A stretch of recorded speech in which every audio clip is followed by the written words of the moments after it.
Take two. Now we'll have the slides. You got it. But Thrive Coin looks like a great project too. You can scan it. I'll just start. Okay, so I'm with DBDAO, and so DBDAO is like a database that is running on chain.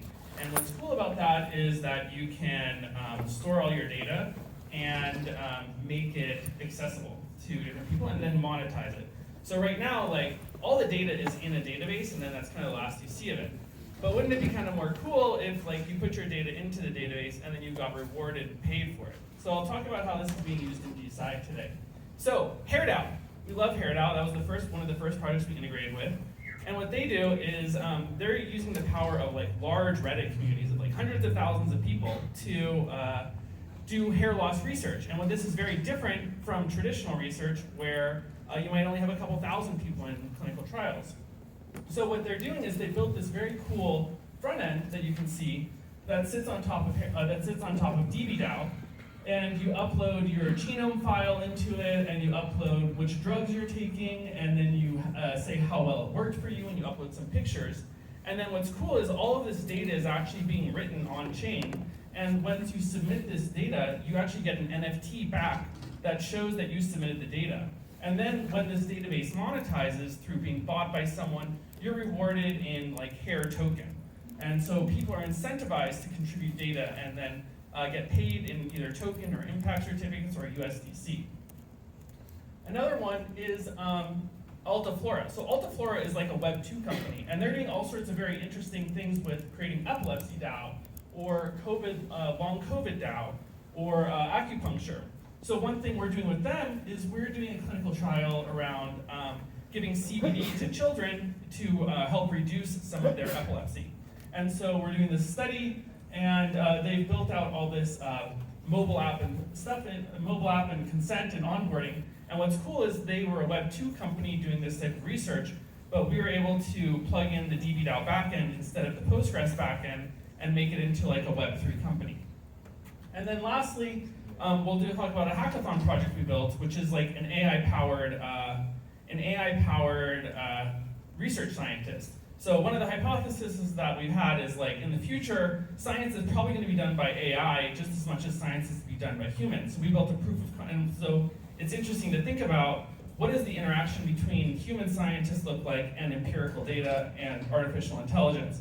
So we built like a chat GPT that asks scientific questions around like a volcano. We asked it to come up with a bunch of different fields of study around physics, chemistry, and then we asked it to generate a research question around each of these subject matters, and then we asked it to come up with a hypothesis. So we're sort of redoing the scientific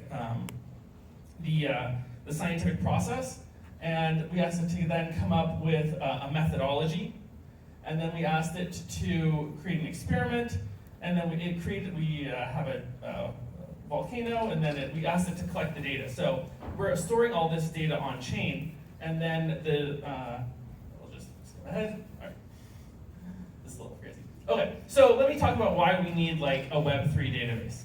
So a Web 3 database is, it helps to incentivize people to contribute data. So we give people monetary or social credit for contributing their data into the database, which is very cool, and that this is in contrast to like a traditional database where you sort of put your data in a Postgres database, and then that's the last you see of it.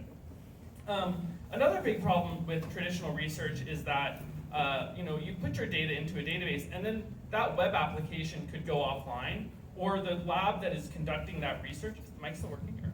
Yes. The lab that is conducting that research folds, or the server crashes. So we have a lot of data that gets lost. But with a Web 3 database, what happens is that data sort of lives on forever, which is cool because it's being stored on chain.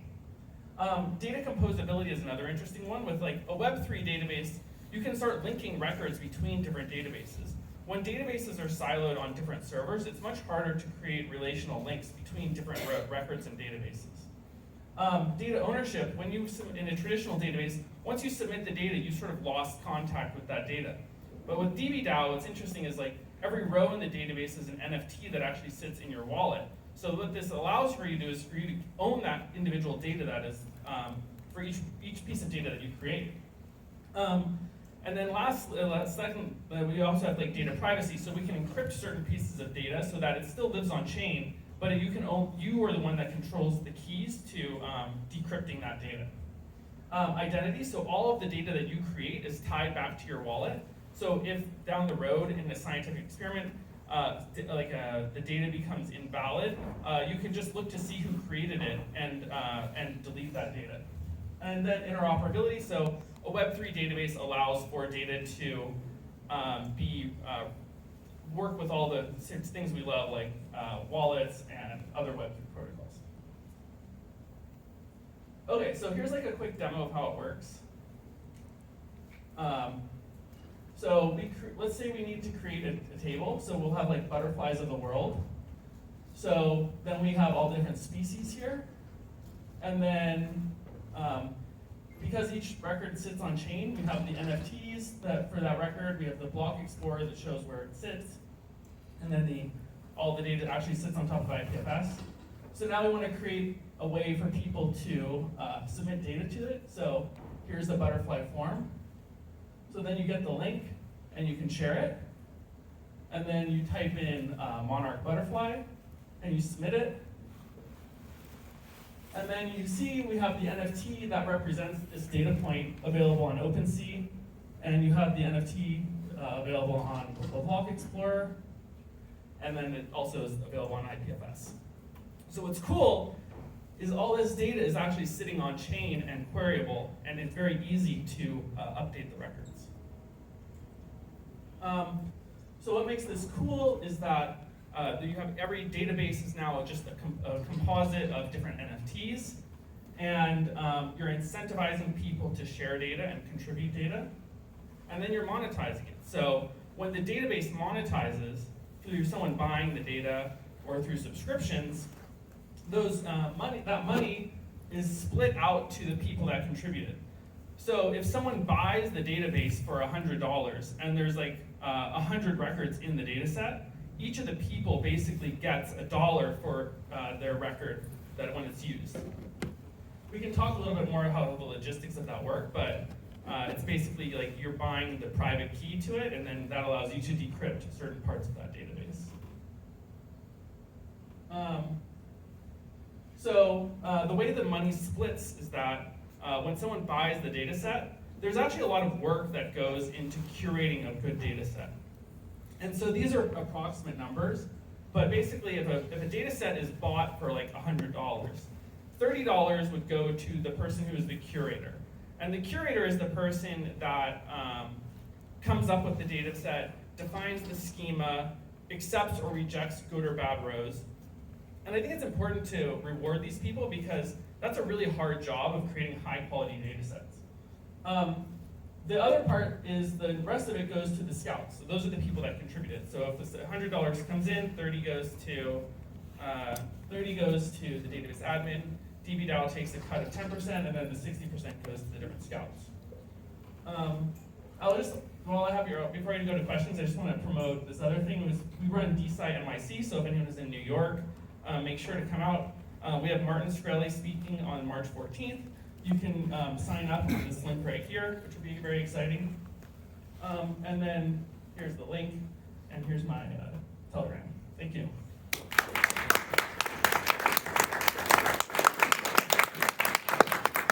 Thanks, Mike. We don't really have time for any questions, but please do reach out to Michael afterwards and ask him all the questions that you want and follow his socials. They can get back the other computer, that would be great. And so in the meantime, funny joke.